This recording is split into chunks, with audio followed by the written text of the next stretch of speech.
जय श्री कृष्ण। राधे राधे। सच्चिदानंद रूपाय विश्वोपत्यादि हेतवे तापत्र विनाशये श्री कृष्णाय वयं नमः। हरे कृष्णा। स्वागत है आप सभी का आपके अपने चैनल ज्ञान अर्थ में। आप सभी का दिन शुभ और मंगलमय हो। श्रोताओं, आज 16 दिसंबर है। आज हिंदी कैलेंडर का पौष मास का प्रथम दिन है।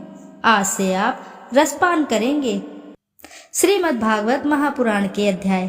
आपसे अनुरोध है कि आप हमारे चैनल पर प्रथम अध्याय से अंतिम अध्याय तक अवश्य ही रसपान करें समस्त कथाओं को।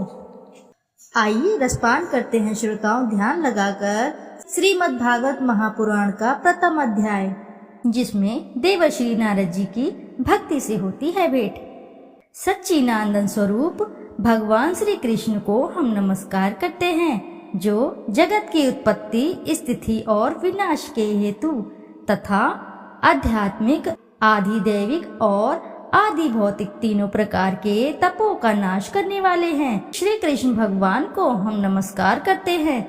जिस समय श्री सुखदेव जी का यज्ञोपवीत संस्कार भी नहीं हुआ था तथा लौकिक वैदिक कर्मों के अनुष्ठान का अवसर भी नहीं आया था, तभी उन्हें अकेले ही संन्यास लेने के लिए घर से जाते देखकर उनके पिता व्यास जी विहर से कातर होकर पुकारने लगे, बेटा बेटा तुम कहाँ जा रहे हो।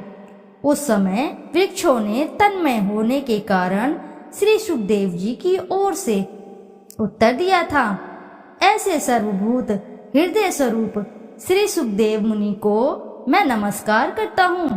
एक बार भगवत कथा मृतका का रसास्वादन करने में कुशल मुनिवर शौनक जी ने नैमिषारण्य क्षेत्र में विराजमान महामती सूत जी को नमस्कार करके उनसे पूछा। शौनक जी बोले, सूत जी, आपका ज्ञान अज्ञान अंधकार को नष्ट करने के लिए करोड़ों सूर्य के समान है। आप हमारे कानों के लिए रसायन अमृत स्वरूप सार गर्भित कथा कहिए। भक्ति, ज्ञान और वैराग्य से प्राप्त होने वाले महान विवेक की वृद्धि किस प्रकार होती है तथा वैष्णव लोग किस तरह इस माया मोह से अपना पीछा छुड़ाते हैं। घोर कलयुग काल में जीव प्राय आसुरी स्वभाव के हो गए हैं। विविध कलेशों से आक्रांत इन जीवों को शुद्ध बनाने का सर्वश्रेष्ठ उपाय क्या है। सूत जी, आप हमें कोई ऐसा शाश्वत साधन बताइए जो सबसे अधिक कल्याणकारी तथा पवित्र करने वालों में भी पवित्र हो तथा जो भगवान श्री कृष्ण की प्राप्ति करा दे। चिंतामणि केवल लौकिक सुख दे सकती है और कल्प वृक्ष अधिक से अधिक स्वर्गीय संपत्ति दे सकता है, परंतु गुरुदेव प्रसन्न होकर भगवान का योगी दुर्लभ नित्य वैकुंठ धाम दे देते हैं। श्री सूत जी ने कहा, शौनक जी, तुम्हारे हृदय में भगवान का प्रेम है, इसलिए मैं विचार कर तुम्हें संपूर्ण सिद्धांतों का निष्कर्ष सुनाता हूँ, जो जन्म मृत्यु के भय का नाश कर देता है, जो भक्ति के प्रवाह को बढ़ाता है और भगवान श्री कृष्ण की प्रसन्नता का प्रधान कारण है। मैं तुम्हें वह साधन बतलाता हूँ, उसे सावधान होकर सुनो। श्री सुखदेव जी ने कलयुग में जीने के काल रूपी सर्प के मुख का ग्रास होने के त्रास का आत्यंतिक नाश करने के लिए श्रीमद् भागवत शास्त्र का प्रवचन किया है। मन की शुद्धि के लिए इससे बढ़कर कोई साधन नहीं है। जब मनुष्य के जन्म जन्मांतर का पुण्य उदय होता है, तभी उसे इस भागवत शास्त्र की प्राप्ति होती है।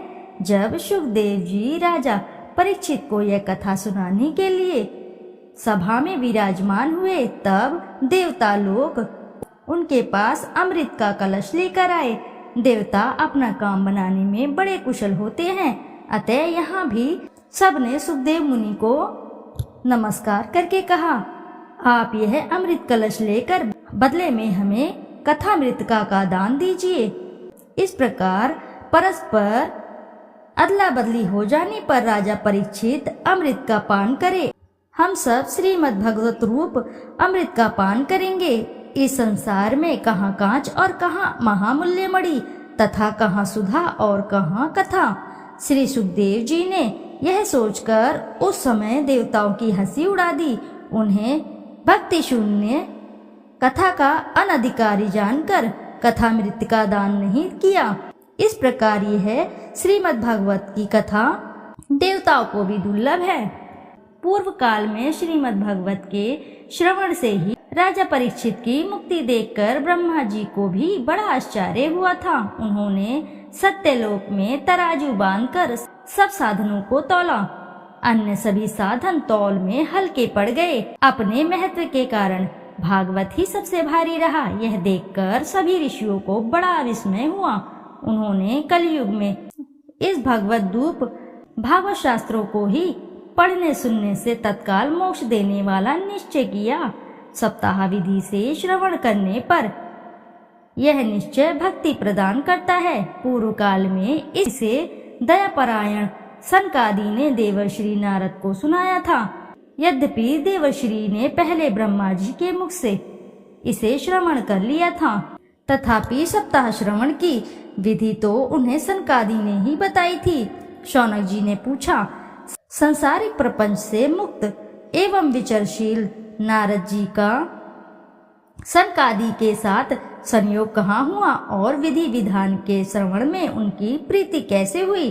श्री सूत जी ने कहा, अब मैं तुम्हें वह भक्तिपूर्ण कथा सुनाता हूँ जो श्री सुखदेव जी ने मुझे अपना अनन्य शिष्य जानकर एकांत में सुनाया था।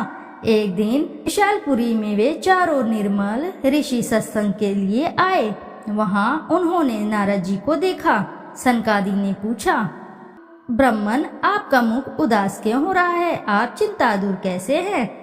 इतनी जल्दी जल्दी आप कहाँ जा रहे हैं और आपका आगमन कहाँ से हो रहा है? इस समय तो आप उस पुरुष के समान व्याकुल जान पड़ रहे हैं जिनका सारा धन लूट गया हो। आप जैसे आसक्ति रहित पुरुषों के लिए यह उचित नहीं है, इसका कारण बताइए। तब नारद जी सनकादि से क्या कहते हैं इस बारे में हम कल जानेंगे। आइए श्रोताओं, कथा को यहीं समाप्त करते हैं और शेष कथा को कल जानेंगे। तब तक के लिए नमस्कार श्रोताओं, मिलते हैं फिर आपसे इसी समय पर कल की कथा में। शेष भाग को जानने के लिए